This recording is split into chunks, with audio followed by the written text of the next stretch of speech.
आज हम देखेंगे क्लास 12th का मोस्ट सब्जेक्टिव क्वेश्चन देखेंगे जो एग्जाम के डीटी से बहुत ही इंपॉर्टेंट क्वेश्चन रहेंगे, ठीक ना। एक क्लास 12th का केमिस्ट्री का वीवीआई सब्जेक्टिव क्वेश्चन है, ठीक ना, जो बोर्ड एग्जाम 2025 के लिए बहुत ही इंपॉर्टेंट क्वेश्चन रहेंगे, ठीक ना। तो क्वेश्चन नंबर पार्ट 1 में हमने कराया था 1 से 10 तक, ठीक ना। सॉरी 1 से 10 तक हम क्वेश्चन करवा दिए थे, ठीक ना। अब से क्वेश्चन करवाएंगे 1 से 10 से करवा दिए थे, ठीक ना।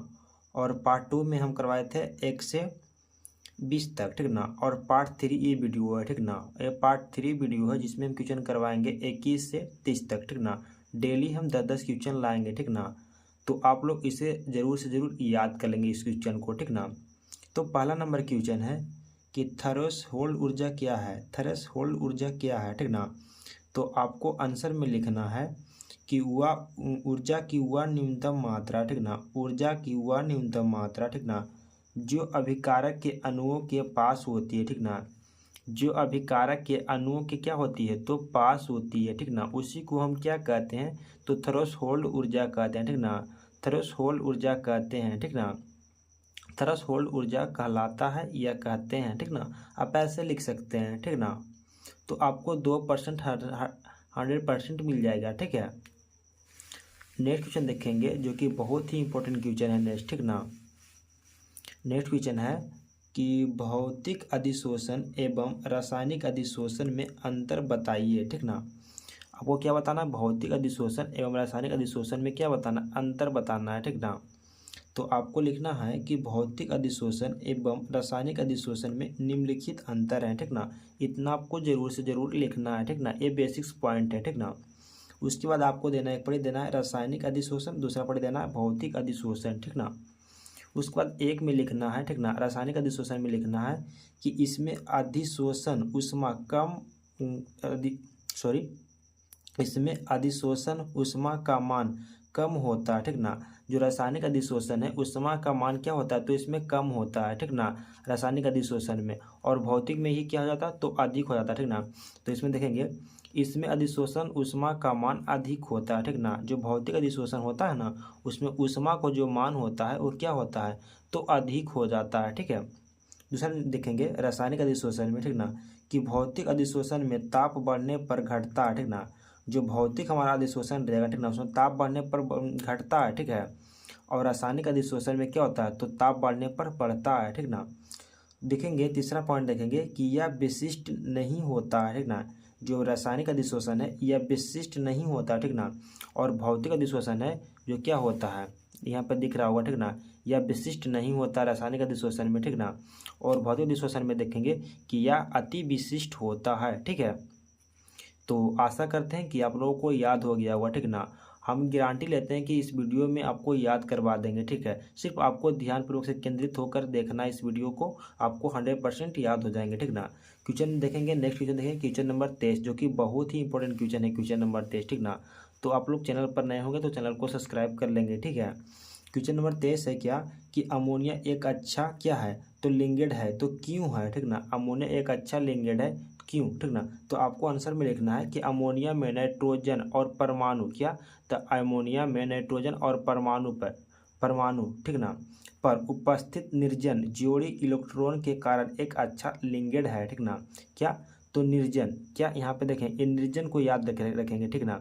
निर्जन जोड़ी का इलेक्ट्रॉन के कारण क्या होता है, एक अच्छा लिंगेड है, ठीक ना।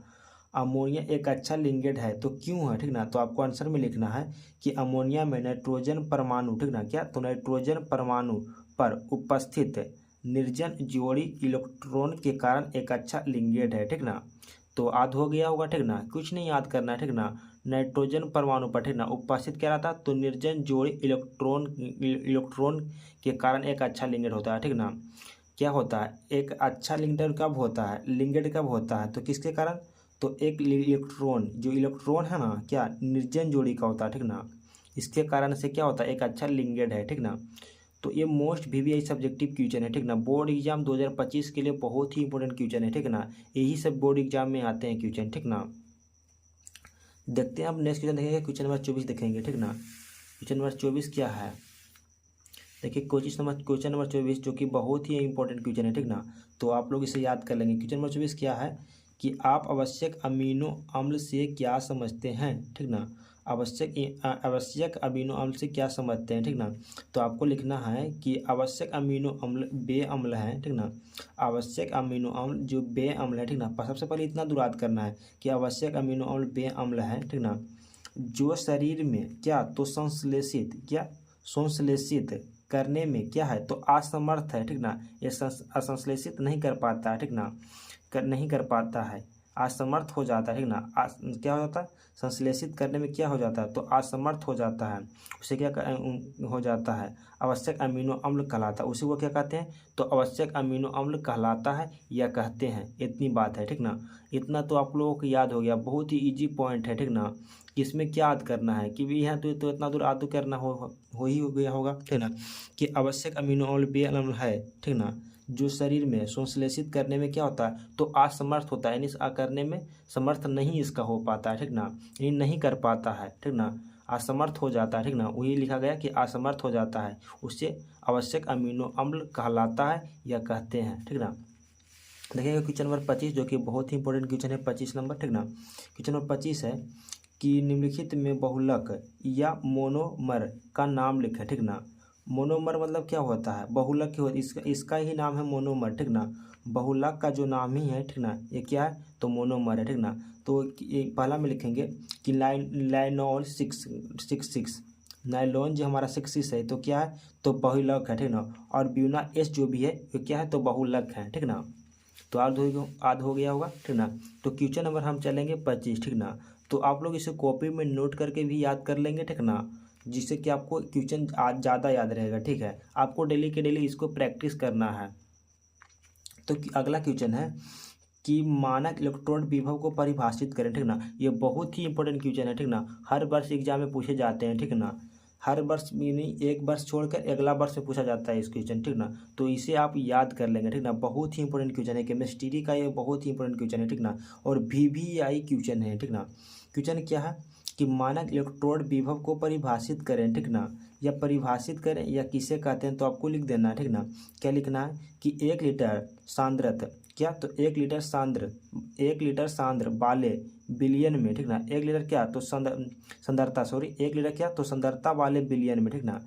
1 लीटर सांद्रता वाले बिलियन में, ठीक ना, 289 के मतलब क्या तो केल्विन ताप पर इलेक्ट्रोड क्या तो इलेक्ट्रोड के द्वारा उत्पन्न विभव को क्या कर देते हैं, उत्पन्न विभव को क्या तो मानक इलेक्ट्रोड विभव कहा जाता है, ठीक ना। 1 लीटर सांद्र वाले बिलियन क्या 1 लीटर सांद्रता वाले बिलियन में 289 केल्विन ताप पर इलेक्ट्रोड के द्वारा उत्पन्न विभव को मानक इलेक्ट्रोड विभव कहा जाता है, ठीक ना। याद हो गया कितना तो 1 लीटर सांद्रता 1 लीटर सांद्रता वाले, ठीक ना, 1 लीटर सांद्रता वाले बिलियन में, ठीक ना।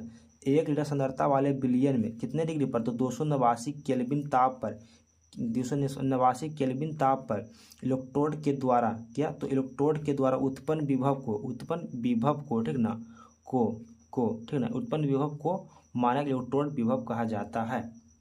ठीक, याद हो गया होगा। स्क्रीनशॉट मारना है तो स्क्रीनशॉट ले सकते हैं आप, ठीक ना। अगला क्वेश्चन देखेंगे, क्वेश्चन नंबर देखेंगे 27 जो कि बहुत ही इंपॉर्टेंट क्वेश्चन है, क्वेश्चन नंबर 27, ठीक ना। तो आप लोग इसे जरूर से जरूर याद कर लेंगे। क्वेश्चन नंबर 27 क्या है कि संक्रमण तत्व रंगीन यौगिक बनाते हैं क्यों। तो आपको आंसर में लिखना है कि संक्रमण तत्व रंगीन यौगिक का निर्माण करता है, ठीक ना। कुछ नहीं लिखना है, पहले लिखना है संक्रमण तत्व रंगीन यौगिक का निर्माण करता है, ठीक ना। उसके बाद लिखना है क्योंकि संक्रमण तत्व के डी कक्षक के उपस्थित आयुग्मिक क्या तो आयुग्मिक, ठीक ना, इलेक्ट्रॉन प्रकाश की किरण को क्या करती है तो अवशोषित करता है, ठीक ना। क्या करता है तो अवशोषित करता अथा डी बॉन्ड डी, ठीक ना, संक्रमण के कारण रंगीन होता है, ठीक ना। यानी जो डी कक्षा के जो होते हैं संक्रमण तत्व के कारण क्या होता है तो रंगीन होता है, ठीक ना। The most VVI subjective question है, ठीक ना। आप लोग बोर्ड एग्जाम 2025 के लिए इसे जरूर से जरूर क्वेश्चन को याद कर लेंगे, ठीक ना। तो क्या क्वेश्चन है कि संक्रमण तत्व रंगीन यौगिक बनाते हैं क्यों? तो आपको आंसर में लिखना है कि संक्रमण तत्व रंगीन यौगिक का निर्माण करता है क्योंकि संक्रमण तत्व के डी कक्षक में उपस्थित अयुग्मित इलेक्ट्रॉन प्रकाश की किरण को अवशोषित करता है, अतः डी संक्रमण के कारण रंगीन होता है। ठीक ना। तो आशा करते हैं कि आप लोगों को याद हो गया होगा। ठीक ना। अब देखेंगे नेक्स्ट क्वेश्चन नंबर देखेंगे 27 हो गया, क्वेश्चन नंबर देखेंगे 28। ठीक ना। क्वेश्चन नंबर 28 है जो कि बहुत ही इंपॉर्टेंट क्वेश्चन है। ठीक ना। बहुत ही इंपॉर्टेंट क्वेश्चन है क्वेश्चन नंबर 27 बोर्ड एग्जाम के लिए। क्वेश्चन क्या है कि अमीनो अम्ल क्या है? अमीनो अम्ल क्या है? ठीक ना। तो बे अम्ल क्या? तो बे अम्ल जिसमें कार्बोक्सिलिक क्या? तो कार्बोक्सिलिक समूह क्या? कौन समूह? तो कार्बोक्सिलिक समूह। ठीक ना। और क्या? तो एमीन क्या? तो एमीन समूह दोनों उपस्थित होते हैं। ठीक ना। कार्बोक्सिलिक समूह उपस्थित रहते हैं और एमीन समूह उपस्थित रहते हैं। ठीक ना। दोनों उपस्थित रहते हैं। ठीक ना। उपस्थित होते हैं या रहते हैं। ठीक ना। क्या? तो यहाँ पे लिखा गया कि उपस्थित होते हैं। ठीक ना। उसे क्या कहते हैं? तो अमीनो अम्ल कहा जाता है। ठीक ना। कुछ आंसर क्वेश्चन पूछा जाएगा कि अमीनो अम्ल क्या है या अमीनो अम्ल किसे कहते हैं, तो आपको लिखना है कि बे अम्ल जिसे कार्बोक्सिलिक समूह और एमीन समूह दोनों में उपस्थित होते हैं उसे क्या कहते हैं? तो अमीनो अम्ल कहलाता है। ठीक ना। अगला क्वेश्चन देखेंगे। अगला क्वेश्चन क्या है? अगला क्वेश्चन है कि टेफ्लॉन का एकलक क्या? तो टेफ्लॉन का एकलक है। टेफ्लॉन एकलक है तो क्या लिखेंगे? Tetrachloride tetrachloro. ठीक ना। Sorry tetrachloro ethene tetrachloroethene. ठीक ना। इसका फार्मूला क्या हुआ? तो Fe2C ठीक ना बराबर क्या CF2 ठीक ना। क्वेश्चन नंबर देखेंगे 30। क्वेश्चन नंबर 30 जो कि बहुत ही इंपॉर्टेंट क्वेश्चन है क्वेश्चन नंबर 30। ठीक ना। क्वेश्चन नंबर 30 जो कि बहुत ही इंपॉर्टेंट क्वेश्चन है क्या है? तो फ्रोमेलिन के दो उपयोग कौन है जो वर्णन करें? ठीक ना। फ्रोमीन के दो उपयोग का वर्णन करना। ठीक ना। तो क्या इसका है? पहला में लिखना इसका उपयोग मित्र जीव तथा पौधे के परीक्षण में किया जाता है। ठीक ना। एक मरद जीव में किया जाता है तथा पौधे में इसका परीक्षण किया जाता है। ठीक ना। दूसरा में क्या किया जाता है? तो इसका उपयोग रंग या प्लास्टिक बनाने में किया जाता है। ठीक ना। दूसरा किया जाता है तो इसका उपयोग रंग बनाने में किया जाता है और प्लास्टिक बनाने में भी किया जाता है। ठीक ना। फ्रेमलिन का। ठीक ना। फ्रेमलिन का। ठीक ना। इसका PDF पाने के लिए आप ठीक ना आप क्या कर सकते हैं? ज्वाइन कर सकते हैं। तो आप टेलीग्राम चैनल को ज्वाइन कर सकते हैं। ठीक ना। PDF के लिए टेलीग्राम ज्वाइन कर सकते हैं। ठीक ना। टेलीग्राम चैनल का क्या नाम है? तो मेहनत इसके। ठीक ना। यूट्यूब चैनल का क्या नाम है? तो मेहनत इसके। ठीक ना। इंस्टाग्राम का नाम क्या है? तो मेहनत इसके .SK। ठीक ना।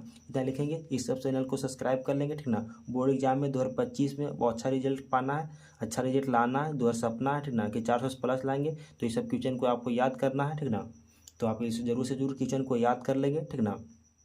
तो अब मिलते हैं नेक्स्ट वीडियो में, तब तक के लिए जय हिंद जय भारत। ठीक ना। चैनल पर नए होंगे तो चैनल को सब्सक्राइब कर लेंगे। ठीक है। तो जय हिंद जय भारत।